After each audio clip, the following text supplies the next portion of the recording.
Hey, shalom, shalom, shalom, brother Bakwash, back on the scene, back on the YouTube scene. Got a few things in the brother's mind, got something on the brother's mind. Got that flunky magic on the brother's mind. I was thinking years ago, this is like 2006. I believe it's around like 2006.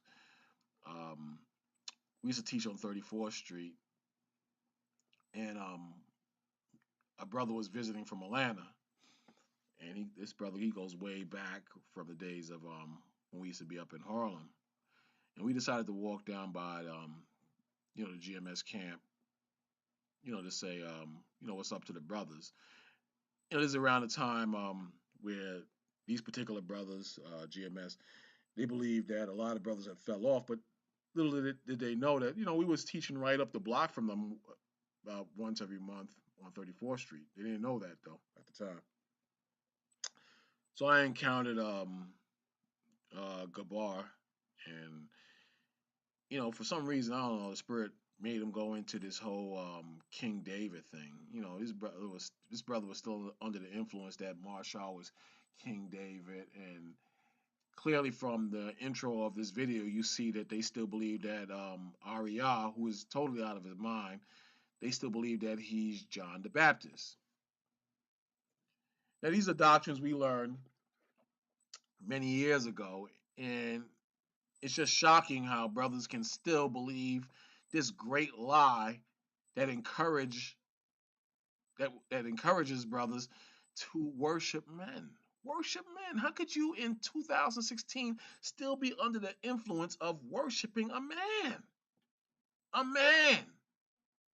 And clearly the body language and the spirit that's on the beast man Rakah clearly shows that he's still under the vibration of acknowledging a man above the status of a man. You see how he reacts and jumps to motivation when the envious one Tahara comes into the camp. But I want you to hear they still under this Abba Bivens lie. These are the new men that's under the influence and the vibration of the lie of Abba Bivens being John the Baptist, Ariyah being John the Revelator or Saint John, Marshall being King David. I mean, this is totally ludicrous at this point. In 2016, you still under this Jedi One West mind control? Check this out. Check this out. I want you to check this out. Word that was given unto Cornelius, all right, was the same word that it started with John the Baptist. Now, who did John the Baptist preach to? Israelites. This is the importance of John the Baptist in the Holy Scriptures, because everybody wants to overlook John the Baptist and act as if he isn't a great man, all right, in our culture. He was promised to come because he is Elijah the prophet, and he came back in these times as Abba Bivens, man, and he is the reason yo dumb ass was able to come to the understanding that you were an Israelite. So Abba Bivens was John the Baptist up in Harlem. They have no proof of this. They have no proof that Ariyah is John the Revelator. They have no proof that Marshall's King David back on earth again. They have no proof of this. These were regular men. Regular men. Regular men. And a lot of you young brothers, you actually eating this garbage up. You eating this up like food. Who's that stupid? Who's that naive? Who's that simple, but a lackey and a flunky in spirit? Nobody can be that stupid. I'm going to give you some words of wisdom, and you can take it or leave it. But to be this stupid in these last days, you have no one to blame but yourself. You have no one to blame but yourself. This is First Timothy's, the fourth chapter, in the first verse. It says, "Now the Spirit speaketh expressively. Now the Spirit speaketh expressively, that in the latter time some shall depart from the faith, giving heed, or stopping, or considering, or incorporating in a spirit seducing spirits." To believe that Abba Bivens is John the Baptist, that's a seducing spirit. To believe that Marshall was King David back on this earth is a seducing spirit.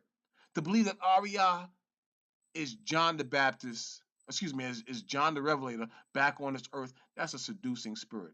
And who's giving you these seducing spirits? The envious one, Tahar, Joey White Boy Gabar, the beast man Rakar, who clearly believes this, under the influence of the envious one, Tahar, and various members of this cult.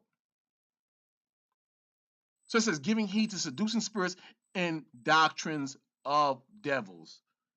And I'm going to be frank. If you believe in any of those men being reincarnated as the great men we read about in the Bible today, if you believe that any of those men are the prophets of old back on this earth again, you're teaching and believing in a doctrine of devils. You are the devil and you're believing in a doctrine of devils.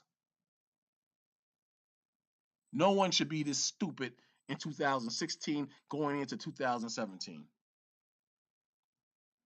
Second verse, speaking lies and hypocrisy, having a conscience seared with a hot iron, meaning that lie is spiritually burned in your mind. Spiritually burned in your mind. Spiritually burned in your mind. We believe that Lahab was someone back from the past. We believe that Shah was someone back from the past. We believe that Kazakh was someone back from the past. We believe that Yeshaya was someone back from the past. Total mind control. Why would men from back in the past rip us off and rob us? Why would men from back in the past have people in a cult-like following? Make me understand that, you dummies. Make me understand that, you simpletons. And I hate to be vulgar, and I hate to come at you this way, but you're too damn foolish to believe this lie in 2017, or 2016 rather. You're too foolish to believe this lie in these last days. This is Apocrypha. Ecclesiastes, the 4th chapter, I believe this is. Right, the 4th chapter. And let's start at the 26th verse. It says, be not ashamed to confess thy sins, and force not the course of the river. Meaning what's going to be is going to be. You can't change the truth. As a river runs, you cannot change the course of that river. The spirit is going to run the way it's going to run, in spirit and in truth and in wisdom. Scripture says, 27th verse, make not thyself a underling to a foolish man. And clearly you see the beast man reacting as a foolish man. You see various brothers in the spirit of a foolish man. Neither accept the person of the mighty, meaning someone who has power. You're not supposed to accept that person above the truth, above the righteousness, above the spirituality of the Most High. Neither accept the person of the mighty. 28th verse, strive for the truth until death, and the Lord shall fight for thee. And the reason why a lot of